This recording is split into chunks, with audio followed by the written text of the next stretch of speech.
అన్న లైన్ తీసుకుంటుంది తెలుగుదేశం అని చెప్తున్నారు.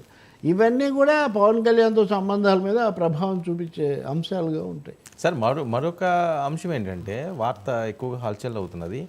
కావాలని చెప్పే జగన్మోహన్ రెడ్డి గారు, విజయమ్మ గారు షర్మిల్ని ఇక్కడ దింపుతున్నారు.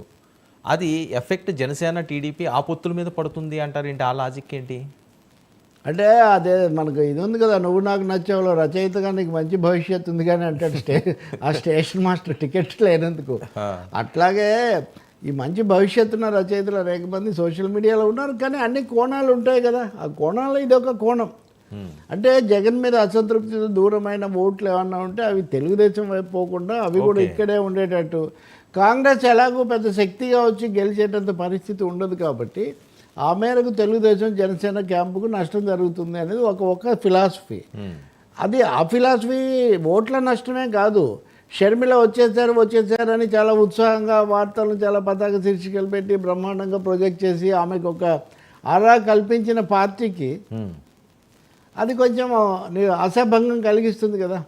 అంటే ఎట్టి పరిస్థితుల్లో షర్మిల తెలుగుదేశంతో ఎలా వస్తుంది? అదే ఫండమెంటల్ క్వశ్చన్. తెలుగుదేశం పార్టీ బీజేపీతో ఉండే అవకాశం చాలా ఎక్కువ ఉండే. వాళ్ళు కాంగ్రెస్తో రారు. అంటే ఈమె తెలుగుదేశంలోకి వెళ్ళలేరు, ఆమె కాంగ్రెస్లోకి రారు. ఒక్కసారి కాంగ్రెస్తో పెట్టుకొని తెలంగాణలో దెబ్బతిన్నాం, ఇంకా చాలు మనకు వద్దు అనేదే చంద్రబాబు నాయుడు. కాబట్టి ఈ వాదన కూడా బలంగా ఉంది. తెలుగుదేశంలో కొంతమంది తెలివి మంత్రులు తీవ్ర హెచ్చరికలు కూడా చేస్తున్నారు. మీరు తెలివి తక్కువగా ఉన్నారు, షర్మిల మన కొంప ముంచడానికి వచ్చారు, ఇదంతా అని చెప్పి వాళ్ళు గగ్గోలు పెడుతున్నారు. ఇవన్నీ రాజకీయాల్లో అండి, ఎవరి కోణాలు, ఎవరి ప్రయోజనాలు. రాజకీయాల్లో ప్రయోజనాలు మాత్రమే ఉంటాయి, ఇంకా అంతకు మించిన అనుబంధాలు బంధాలు ఏమీ ఉండవు. ఓకే, జగన్ గారికి ఏమైనా వ్యతిరేక ఓటు ఉంటే అది షర్మిలకి ట్రాన్స్ఫర్ అయ్యే ఛాన్స్ ఉందంటారు. అది చాలా కీలకం. ఎమ్మెల్యేలే ట్రాన్స్ఫర్ అయ్యేట్టున్నారు ఇద్దరు ముగ్గురు. ఏది ఇప్పుడు ఈ అసంతృప్త ఎమ్మెల్యేలు లేదా ఇప్పటికీ రాజీనామాలు చేసిన వాళ్ళు, కొంత బయటపడిన వాళ్ళు, వీళ్ళల్లో కొంతమంది షర్మిల వైపు కాంగ్రెస్ వైపు వెళ్ళే అవకాశం ఉంది. They will be more comfortable.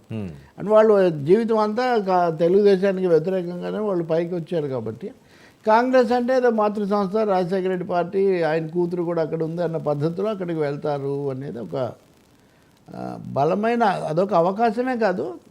అయితే ఒకటే తేదీ ఎప్పుడు అనేది తెలీదు వాళ్ళకు. ఇది ఎప్పుడు జరిగి మాకు నిర్ణయం వస్తుందనేది తెలియదు, కానీ వాళ్ళ చూపు, వాళ్ళ నడక అటువైపు ఉంది. ఓకే, పార్థసారథి కూడా అంతే కదా. ఆయన కూడా గతసారి బాధపడ్డాడు. నిన్న ఆయన డైరెక్ట్గా చెప్తున్నాడు, జగన్ గారికి ఎందుకో నేను సంతృప్తి కలిగించలేకపోయాను, కానీ నేను ప్రజలు మీరు నన్ను ఆదరించారు చాలు అని వాళ్ళకి థ్యాంక్స్ చెప్తున్నాడు. ఇంకా రేపు అన్నీ తెలుస్తాయని బాలినేని చెప్తున్నాడు. ఇట్లా అన్నీ మీరు ఒక్కొక్కటి చూసుకుంటూ పోతే ఆ వెళ్ళిపోయిన వంశీకృష్ణ గురించి ధర్మశ్రీ లాంటి వాళ్ళు మాట్లాడుతున్నారు. అతను కూడా అసంతృప్తితోనే పోయాడు కదా, పదవి లేక. కాబట్టి